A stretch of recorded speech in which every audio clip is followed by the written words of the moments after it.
What's going on, everybody? This is James Grandmaster Facts Voice, and you're here for another Facts Project podcast today. Very special guest, back once again, Justin Koch. We are here to talk about SWAT, Eldritch. Hi. For everybody out there, thank you for being here. Yeah, thanks for having me. I really enjoy doing these. So for sure. Yeah. Now, if I could just cut into the actual description that's been given out to a lot of people out there. It's this question that I keep seeing going around. What if Harry Potter was like pretty much a older 40-year-old detective counting the days to retirement? Yeah. What if Harry Potter was a guy that got fucked up in a school shooting when he was in high school and he's trying to survive? Is basically like, what if he's not the chosen one? What if he's just a guy? Right.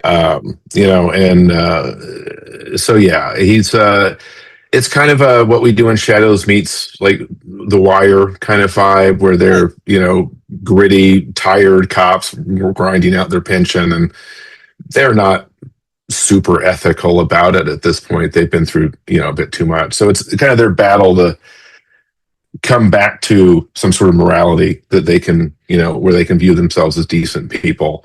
Yeah. That's longer term stuff. The first arc's about hunting a vampire, though. That's right. Yeah. Because that pitch itself, it blends urban fantasy, workplace burnout, police procedural elements. How did all these genres just collide in your head? I was sitting in my sofa, on my sofa downstairs, and I just opened up the program I used to write comics, and it just came out. Mm-hmm. This is one of those where there was no planning. I started writing. Yeah. And it went from there. And it was genuinely, I spent like a year and a half writing the first 36 issues, and it was the greatest time. Creatively that it was awesome. I had so much fun writing it. And, I really believe in it as a thing, it's definitely, I'm putting myself on the page. That's for sure. That's for sure. Because at its existence, you say you're telling a story about this exhausted, broken down, supernatural type of enforcer, but you're not telling the story of somewhat of a glamorized hero. Like, this person's like going through it. It's more realistic than anything. Yeah. It's about trauma. It's kind of about sort of the 21st century, the experience of millennial and everyone under that, of just like, why is everything suck? I'm so tired of everything sucking. Yeah. And it's very much powered by that feeling of they're kind of barely keeping this bullshit system together with twine and baling wire, and they're tired. Yeah. But it's also funny, and it's all over the place. It's just me kind of dumping a lot on the page, so it's got a lot of layers to it. Yeah, because at its core, the beginning of the story starts with basically the team pretty much about to go through a layoff. Yeah. and they try to just fire away and finagle their way out of it. Yeah. Larry is presented with an ultimatum that he has to fire someone, and it can't be anyone he actually wants to fire because his boss hates him. So they decide to gin up a red ball and call in a tip on a vampire they know that's been going over his bag limit. So that they can't lay somebody off during the middle of a giant murder investigation, right? So, and then it just spirals out from there, where by the time they're done, they're like, we should have just let him get fired. Jesus Christ. Yeah. So and for the most part, even just the beginning of the investigation, they're looking for somebody as a perp to actually call a tip, and they find a gnome on the corner. Yeah, that was a funny one, because originally, so Tiny Tim is a character who's on the squad, right? And he's like this tall, and so the artist, it was my fault, but she thought I was talking about that guy, and I was just talking about a random homeless guy named Tim. Right. So she drew him this big, and so we're like, okay, let's make him a garden gnome. But laziness is a key component of comedy, actually. People don't know that, but just like not having to do rewrites. Yeah. At the end of the day, they were looking for a homeless person, but they found a gnome on the corner with a sign that basically said, look, I'm not bullshitting with anybody. I just need weed. Yeah. Garden gnomes actually play they're a minor character throughout the series, and that's kind of why they got looped into part one. Um, it's a it's a weird world. I mean, it Yeah. mixes. They have cell phones. They carry guns, right? It's magic and technology are just mixing as you would if you were like a magician. You'd be like, iPhone's still pretty good. This is better than owls, Yeah. right? So it's just a real tried to be kind of the real experience, but also with some magic in it. So So are we just to believe that there was like a mistake that pretty much got put on the page from the Tiny Tim aspect, and next thing you know, garden gnomes are now a pivotal portion of the story? I was forced to either pay her money or come up with something funny. So I came up with something funny, right? So and that's kind of the spirit of SWAT. Is it's it really it's what I'm new to writing comics. I mean, this was like the second series I ever wrote, and Mm-hmm. it's the first one that I'm really pushing. But I love how creatively free it is. Like you can just go into the comic store and there is some wild ass stuff, and Yeah. it's just awesome. And so I really took a lot of pleasure in how just people will accept the most insane. They want insanity, right? Yeah. They want things that are over the top, and but it's also structured because you have 21 to 24 pages and you have to hit all the notes of the story in the 21 pages. So it's highly structured, but also completely free ball. And that just, I mean, that's blown my mind. I really just genuinely love writing comics for that reason. It's just it's like a puzzle Yeah. that you have to fit together, and then you go back and you edit it to fit it together better and until it's really tight. I'll even say it So like this: even structurally in this universe, the monsters operate under quotas. What inspired like almost like a bureaucratic approach to supernatural horror? yeah, that's exactly what it is. I mean, I'm a lawyer, and so I've done some federal defense cases, and it kind of that's kind of how I feel like it's the compromise. It's the having a hard time to find anything to believe in aspect of like right now, Yeah. right? Where it's like everything's kind of bullshit, Mm-hmm. and so the supernatural cops are kind of bullshit. They're sort of collaborating with these guys, or they're working with evil to minimize the damage, but they're compromising themselves at the same time, and they're upset about that. Gotcha. But they also don't know what else to do, and it's just them trying to struggle through an imperfect world and survive. In this messed up world. I'll even expand upon that. Like is because we're dealing with a bunch of wizards here. Is magic treated more like a mystical force, a government regulated tool, or just something else entirely? Technically, I mean, so the story hasn't developed. Okay, so technically, the United States never signed the Treaty of Paris in 1854, which means that letters of marque are still valid. Okay. So they're operating on a letter of inland marque to kill monsters in St. Louis. So technically, like George Washington's involved. It's kind of a takedown of how the legal system can feel sometimes, where it's just very arcane and bizarre, and Mm-hmm. but there's all kinds of different magic. I mean, what the wizards are doing is hermetic magic, where they are sort of forcing their will to change the reality around them. Yeah. But there's other kinds of magic. There's it's all very open ended. There's no superstructure to it. It's intentionally just sort of it's magic. You can't explain it. Yeah. But you can't go too far with that without it just becoming, well, why don't they fly eagles to Mordor, right? So there's a backlash to it where if you do it too much, reality kind of snaps back at you. Yeah. And it takes it out of you. Like, you pay for whatever you do with magic. So they minimize it as much as they can. It's like, it's a special circumstance thing. They're not just using it to make coffee, or whatever. Right. So there's strong limits to it. I mean, it's designed to so there's genuinely drama and a price to using magic, and sometimes you can't use magic for reasons that I probably shouldn't get into spoiler wise, but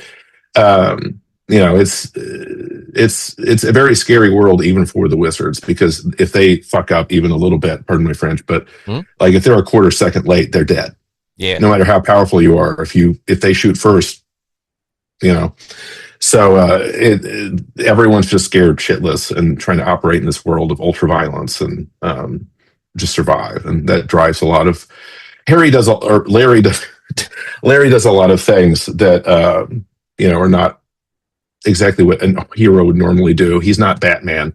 He Yeah, doesn't take people to Arkham Asylum, right? You just die, right? And because that way you can't come back. And so he's a lot more. He's like a superhero that's scared, yeah, because he doesn't have plot armor, right? Or he doesn't feel like he has plot armor. I guess he really does, but he doesn't think that. yeah. So Yeah, it's funny because you chose like almost like a crime noir aspect of it, like kind of like The Wire, because I kind of reference him to McNulty from The Wire, and pretty much how McNulty got cases solved. Like, yeah. yeah, Yeah, I guess I could see that a lot. Yeah, I mean, Larry never fake. Well, he never fakes a serial killer because he knows too many of them. exactly. So he can just call them in. But he would totally do that if he needed to. I Yeah, because guess. if I remember some of the seasons in The Wire, McNulty used to just hang on the corner with drug dealers, and if he was either plotting against them or better yet, if he was just trying to work with them, that's Mhm. essentially what happened. Yeah, he's a little bit too. He doesn't believe in the black and white at McNulty. He's just like, this is my job, that's your Yeah. job. I get it.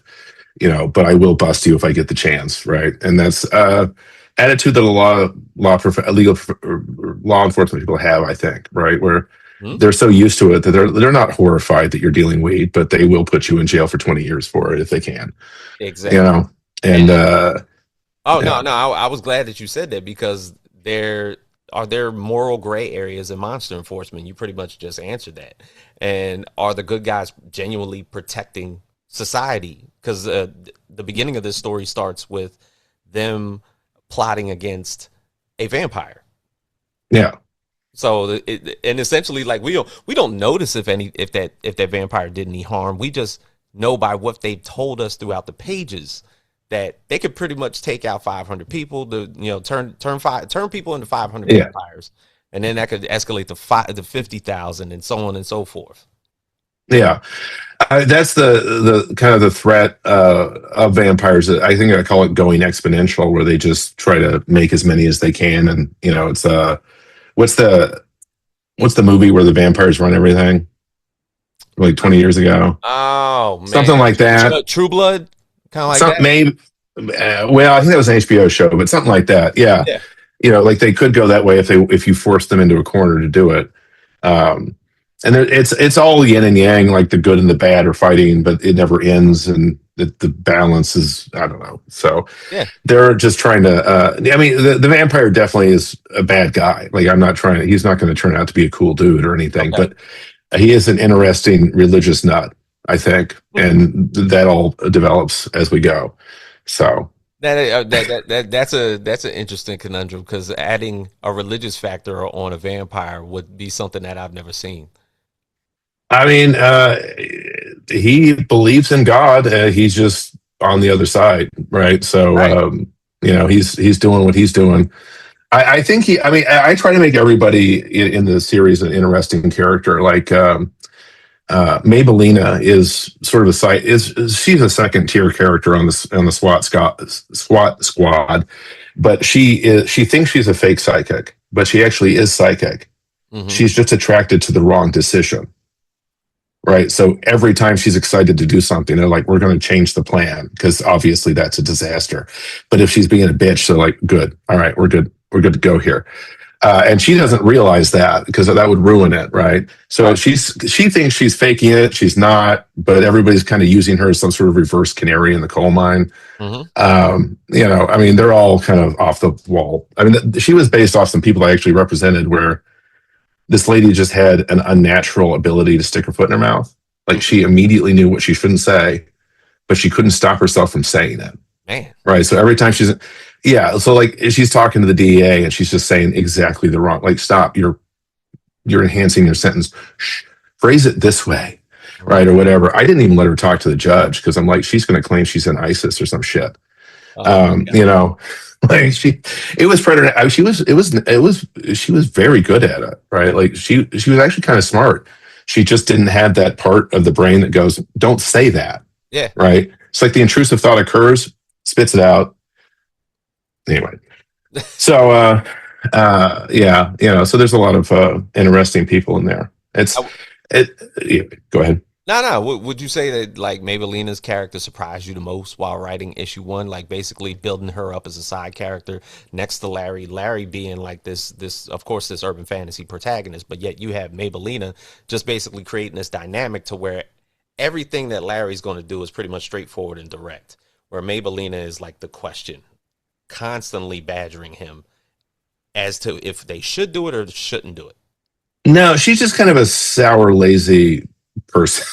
It's Got it. mostly, I don't know. I mean, she's not bad or evil, but I don't know. She's just kind of she's kind of the Frank from Yeah, Always Sunny of the squad, where she's got just it. doing what she's doing, you know, that kind of vibe more than anything.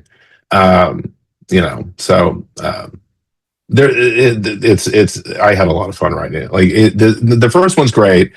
It's not until issue 4 that I like went super saiyan, I think, and Right. just went completely bananas with it. And it got increasingly weird from there. Um, so it's I'm going to try my damnedest to get the whole thing out. I think eventually a publisher will pick it up, but like it's not a great time for that, I don't think, Mhm. or at least not in my experience. Like you have to prove yourself on Kickstarter before anybody's going to look at you. So Right. that's what we're here for, right? Now, now, as far as like the team, do you see them for the most part? And the thing is, you probably like for people that'll read this, like almost like in the first few pages, do you see the team as like dysfunctional coworkers, found family, or just like something in between? It's a found family thing. Like they all would take a bullet for each other, right? I mean, there's no.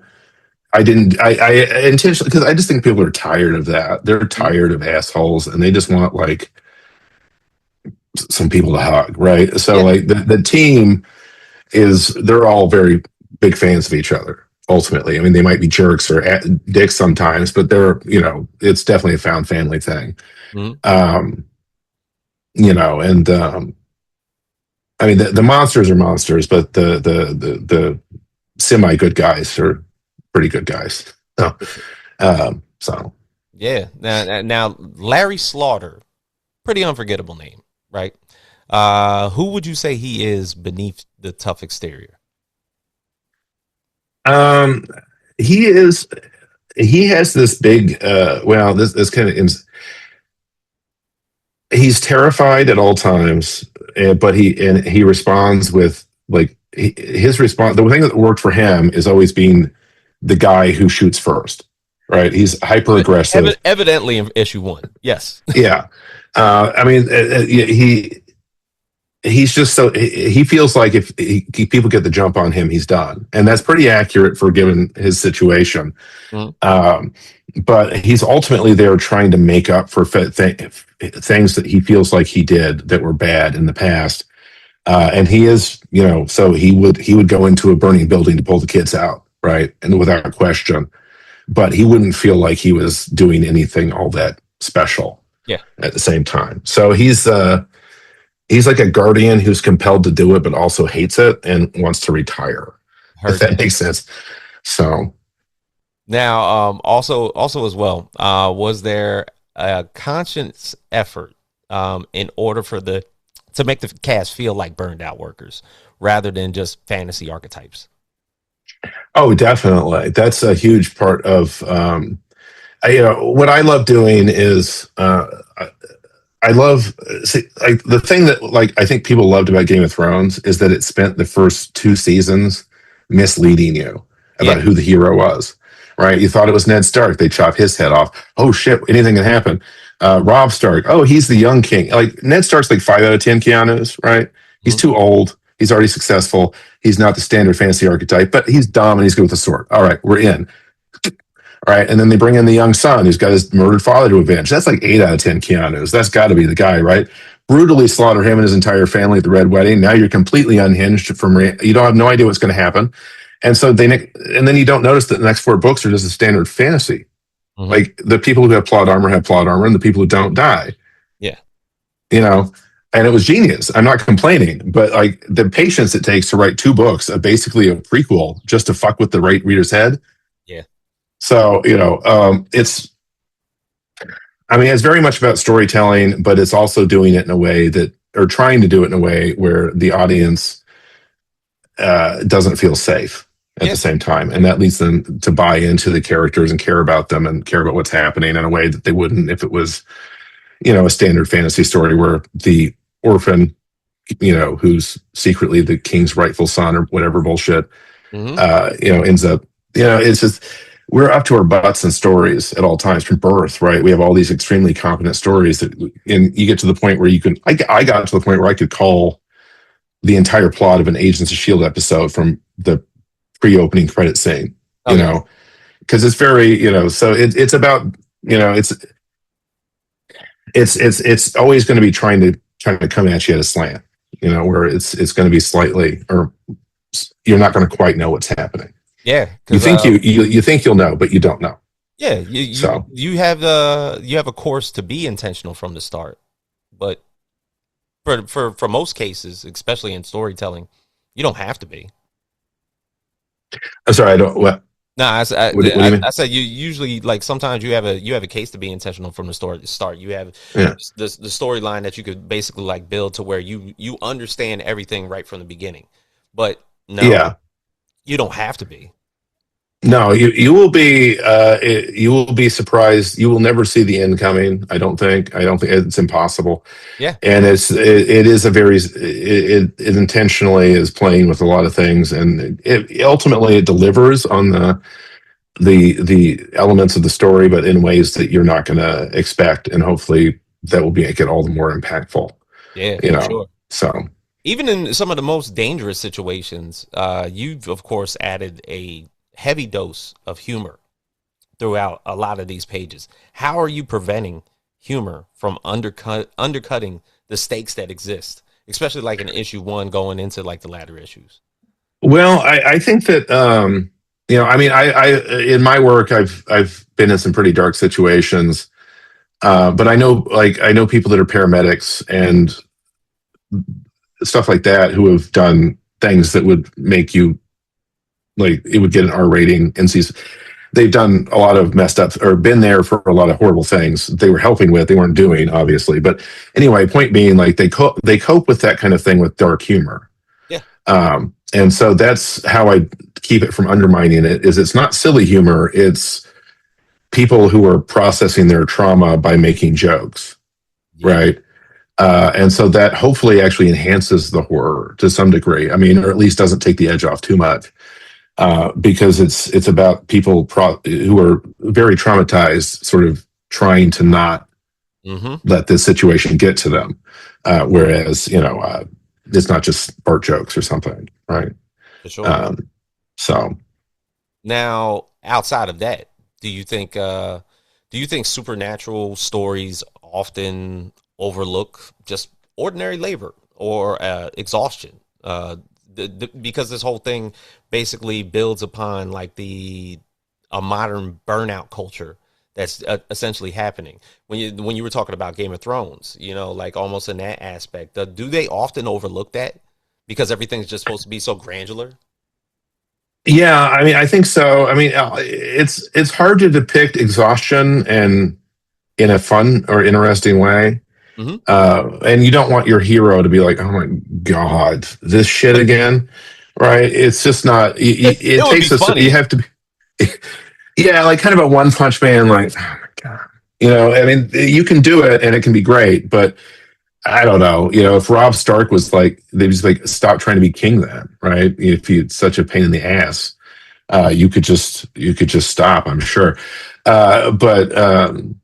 They feel compelled to protect their protect, but they're also tired and underfunded, and so they are burned out and ready to. At this point, they're just staying out of revenge. Honestly, like they're hate getting their pension Yeah, or something like that.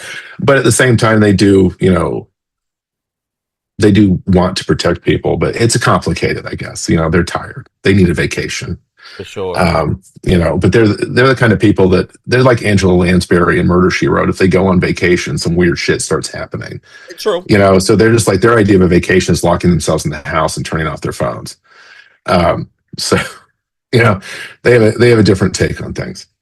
Now, even outside of that, the creative process, how collaborative was the development process with Rachel Distler?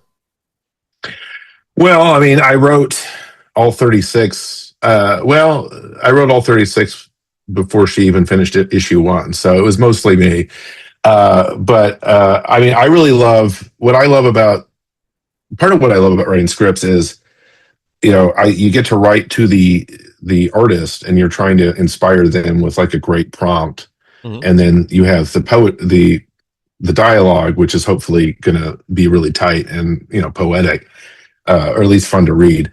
And so I really like seeing what the artist does, and I don't even like controlling it that much because I just want to see what you saw when you read it. Yeah. And I trust the artist. I wouldn't hire an artist that I didn't trust that their vision would be good, right?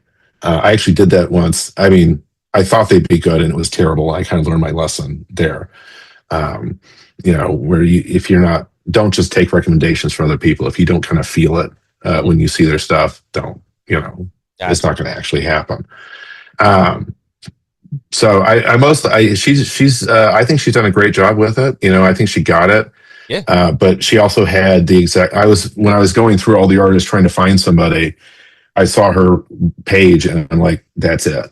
That's the exact mix of it's real, but it's cartoony that I want for SWAT, where, it's writing the line of, horror. It writes the line of comedy and horror, right? Where it can go both directions depending on, the overall mood. So, she's going to have some fucked up stuff to draw. That's, in the future. So it'll be fun. That was actually going to be my next question. Like, how do you communicate tone in like those type of comic strips, especially with a project balancing supernatural horror and comedy? I use a lot of, I try to write panel descriptions that cause the feeling that I'm going for. So I'm not telling the artist to be sad. I'm trying to make the artist feel sad. Yeah. And have genuine emotional content that they can put on the page. So that's what I mostly go for. I use a lot of visual references. You can just stick photos of things that you want, them to base it off of in there, and that helps a lot. I think no one's complained about that so far. But yeah, I'm just sort of, I am trying to create prompts that get the artist engaged and doing things that, creatively engaged with the process, instead of some scripts I've seen, they're very mechanical, and I'm like, maybe that's the way to go. I guess, I don't want to crap on other people's style or what have you, but I mean, for me, that's not what I would want to do at all. If anything, they're probably like, Jesus, man, just get to the point. To sometimes anyway. But yeah, I'm always trying to inspire a mood I'm more interested in inspiring the mood, and then whatever they put on the page is fine. As long as I got there mood wise, and then I'm always happy with what they do with it, because it works, or it works with Rachel anyway. So yeah. Now, what would you say will probably be a little bit harder for a writer? Building the lore, pretty much building how this universe is pretty much going to interact and look, or just building up the characters themselves, writing emotional character moments? I don't really believe in. I used to have notebooks where I listed out all the lore and the maps, and I had this thing I did in like 1999 where I had the whole thing staged, and I had written down what guns these people were carrying, what guns these people were carrying, and now I'm looking at that and like, that's the most boring shit ever. So yeah, I think having the characters feel alive and like genuine characters should be the main goal, and then lore kind of sorts itself out. I feel like, it's how can I put this? Like there's so much you don't want to. If you overthink it, you just get bogged down in nonsense details that nobody cares about, right? Yeah. Like who is James K. Polk's vice president? Who gives a shit? You don't need to have that written down somewhere to write a new novel in 2025. There's an enormous amount of stuff you don't need to know. Yeah. You probably shouldn't know because who cares? So I don't want to get into, too much detail with, the history of the world or anything, or like lists of prime ministers. Yeah. So. For sure. Now, were there moments where Rachel's art changed the understanding of the story, or better yet, some of the characters from basically like what you've seen, but like, you know what? I got something for that. And then start switching the story up a little bit? Well, I mean, I think issue one has sort of, the art from that I think did sort of help fill out in my head what Rachel or what Mimi and Larry are like, and those are their stories. Kind of becomes really one of the main themes of the whole thing is that they're sort of well, anyway, don't want to get spoilers, but yeah, I mean, I think she did a really great job with the emotions and the faces in issue one, where she's getting across their, exhaustion. But I think it comes across that they like each other quite a bit at the same time, that they're kind of yelling at each other. And she did a great job with that. Excellent. Now, as far as like the story itself in the landscape of comics, indie always has like a good way to basically find its way to fit in to certain genres, whether they're crossing genres or however you basically want to tell it. What gaps in comic storytelling do you hope that SWAT helps fill? I think that, I really love comics. I mean, I feel like with indie comics, you can pretty much do a great job. I mean, you can just almost pick anything you want and it'll at least be readable. It's probably pretty good. Yeah. But I do think that comics I think a lot of people think that comics can't be deep and it has to be sort of shallow in the characterization and stuff like that. It has to be, sort of theater level, like big giant strokes. And I'm hoping that SWAT shows that you can have, characters that they're not verbose. The dialogue's not this much per panel or anything, but the dialogue, they have emotions, they have characters, they have personalities that come through with the dialogue and combined with the art to create sort of that. Oftentimes I want the face to be a bit different than the words. Yeah. To kind of create that space for interpretation, or what you have to do with people where, maybe they're not being quite as truthful as they're expressing their feelings a bit differently than maybe they would if they weren't worried about somebody else. And so kind of capture the complexities of how people's faces and speech interact to make things interesting. And I'm always going for fun, right? Like it's never, I'm afraid I'm starting to sound like I'm, there's going to be footnotes or something, but it's not, it's always going to be, fast and genuine, I hope, but it's not a slog or anything. I just hope that I'm trying to inspire people to genuinely identify with these characters and care about what happens with them by having them talk like real people. Yeah. I think for the most part, because you have a majority of the storyline pretty much mostly done, that's probably the reason for that. Now, for this becoming somewhat of a long running series, what kind of stories do we expect that you're going to explore once it does get going? Not necessarily without any spoilers or anything like that, but what is it necessarily parallel to? Well, the issues, so it's hard to explain without. I'll talk about the sequels, some of the sequels that I've written. One's called The M Files, and it's about Mimi when she's about 12. I think she's about 15. And she, so do you know what Jehovah's Witnesses are? Yeah. Okay. So I was a Jehovah's Witness when I was a kid for like 6 years. At that time, there was an urban legend that Smurf dolls, if you took a Smurf doll into a kingdom hall, it would come alive and start cussing people out and stuff like that. People actually believe this kind of stuff. Okay. They're dumb. But anyway, it basically, she does that. She's at a Jehovah's Witness convention, and her first like kind of hitting puberty with magic is she makes this Smurf doll that the guy is like waving it around to show people what this demon is come alive, and then it bites him, and it kind of becomes a teen pregnancy story. From there, she's like, I made a baby, and then the baby escapes. It finds a lady Smurf, and procreates as you would, as a Smurf would. So there's like 5 million of them, and they kind of destroy the town. And that's the that's the basic idea for the M Files. Is that's her Jehovah's Witness origin story. I'm writing this one now. I'm halfway. Well, I'm 2/3. Well, close to done. 2/3 done.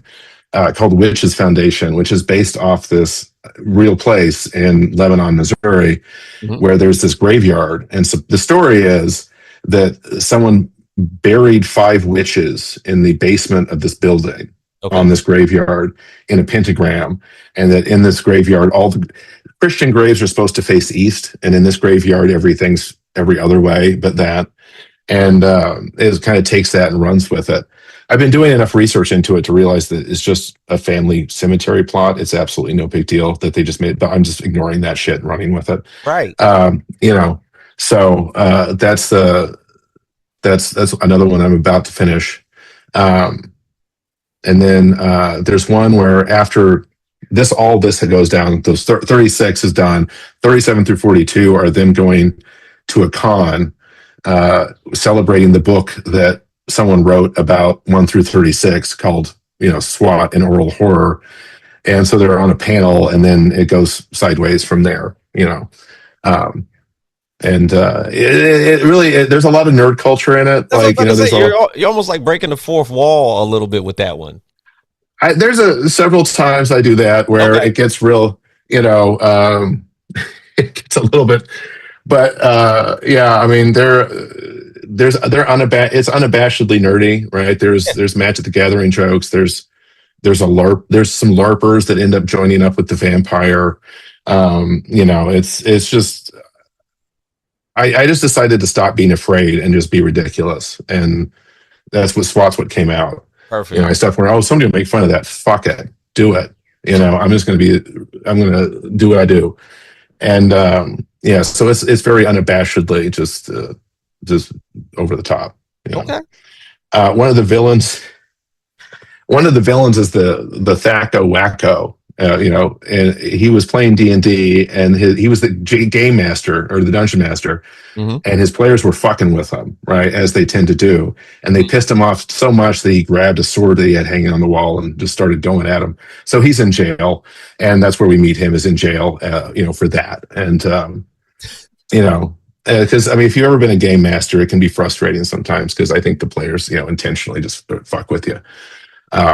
So that kind of thing. It's just sort of it's weird.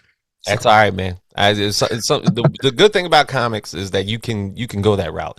Which brings me to my next questions, and these are pretty. I'm gonna say they're just fun fire questions. Favorite monster in fiction? Frankenstein. Okay. And I'm not going to do that. I mean, Frankenstein monster is Frankenstein. That's fine. Frankenstein. No, yeah. I mean, God bless Mary Shelley. I wrote a whole series about Frankenstein, or a novel, but I mean, you can't write dialogue like Frankenstein, because he's just like a Byron-esque. I mean, he's just a monologuer. It's awful. But conceptually, I like it. I identify with the monster a lot. Now, do we? Now that we've seen vampires, do we expect an appearance? Frankenstein does not make an appearance. I probably should. That's a good idea, actually. Adolf Hitler's frozen head never is actually on screen, but he's around.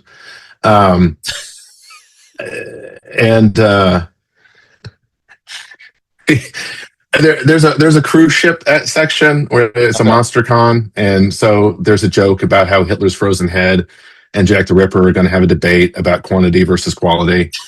This looks like it's like an episode of Futurama at this point. It gets there. I mean, the idea. the reality is kind of falling apart as they go. So Yeah, it gets progressively just more weirder and weirder as it goes. But it's on purpose. It's not story decay. It's intentional. that's So. great. That's great. Which member of the SWAT team would survive a zombie apocalypse the longest? Well, Larry Meme, I guess Hermes is he's 3,000 years old. He's actually Hermes Trismegistus, who was a Greco-Egyptian god back in the day. Hmm. So he's got the most experience with everything. He's just Okay. also extremely old. So if he were like at his prime, probably him.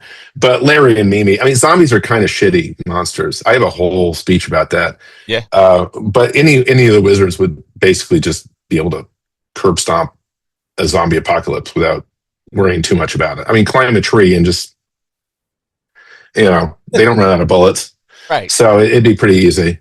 Um, yeah, I love zombies, but they are sort of a fundamentally flawed monster because they can't carry a story, and that's why every single one of them has the humans are the real evil.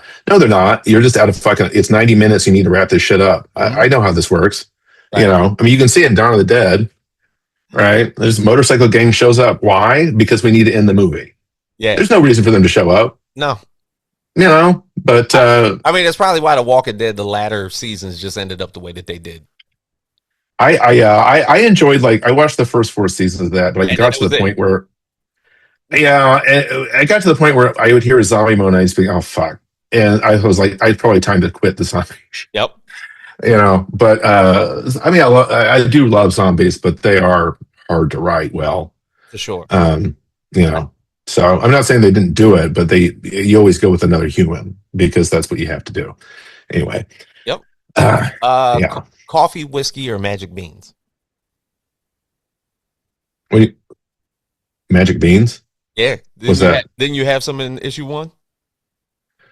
Oh, well, I mean, coffee and whiskey would be Larry's probably drink of choice, I would think. Yeah. Nice Irish. What is it? Irish coffee? That's what they Yeah. call it. A combination of the two. Yeah. Okay. Which fictional detective would work best in this Eldritch Blue universe? Well, I guess it'd be cheap to say like Butcher or Jim Butcher. That would be lame. Um, I don't know. I like Sherlock Holmes. I think he'd be interesting to see in that to be a wizard. See? I should probably do that. That's what I was could about to definitely say. do I that. was like, look, we talked about Frankenstein. We haven't fit that in. And then now we got Sherlock Holmes. These are two pivotal characters that you Yeah, could possibly fit in this universe. yeah. I do have a cameo for knockoff Scully and Mulder at one point. Each episode starts with like a 2-page bumper. Yeah. So they're there's a lot of that. It's pretty shameless, honestly. I will, I will do any if it feels right, I'm going to do it. That's my motto when it comes to comics. So I'm not trying to hold back because something's too silly. That's for sure. Excellent. So I mean, that's not how comics work. Excellent. Now, when should we expect this? Because right now it's in project launch. When the launch date? The goal is May 15th. Mm-hmm. That's not that Stripe is giving me a hard time with verifying my bank account for some reason. So I'm going to be working on that quite a bit in the next few days, but hopefully the 15th, if not shortly thereafter. But yeah, I mean, like the comic's done. I've still got some of the original printing left. So we're ready to rock. We just got to, we get the orders in. Maybe if we do well, I'll have to get some from the printer, but that's fine with me. But it's ready to rock. So you'll get yours. I think the campaign ends I set it for 60 days, but it'll last. I probably run it for 30 days. So you probably have the comic by July. That's okay. If you buy it. No, that's excellent. Now, as far as the story itself, is it still on Global Comics for people to read the first issue if they wanted to purchase it? No, I pulled it because it's kind of awkward to ask for money. While also it's free. But it's no, so it's only going to be available this way. Okay. And I don't think it's going to go back on Global Comics because I made 11 cents. So whatever.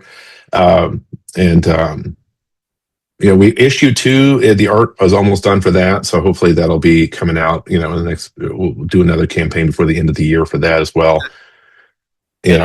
Since now, how many of these are pretty much completed all the way through to where you could kind of rapid fire almost like every 4 to 5 months? Well, it's the scripts are done. I mean, they do need some editing, Hmm. but we've got like 5 or 6 already edited. So it's basically getting the artist. So if I can start paying the artist actual money, I mean, I'm paying her now, but like it would be as fast as she could go, really. Absolutely.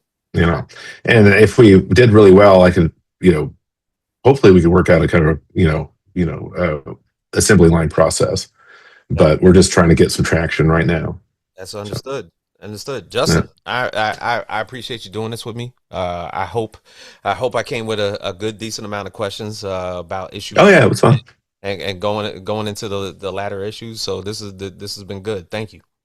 Yeah, thanks. Thanks for having me. And yeah, have a good evening, I guess. For sure. Yeah. For everybody here at the Facts Project, my your host James Grandmaster Facts Boyce, Justin Koch for SWAT Eldritch Blue, which will be arriving on Kickstarter in the next either few days or next week, and we will see you guys next time on the channel. We are out.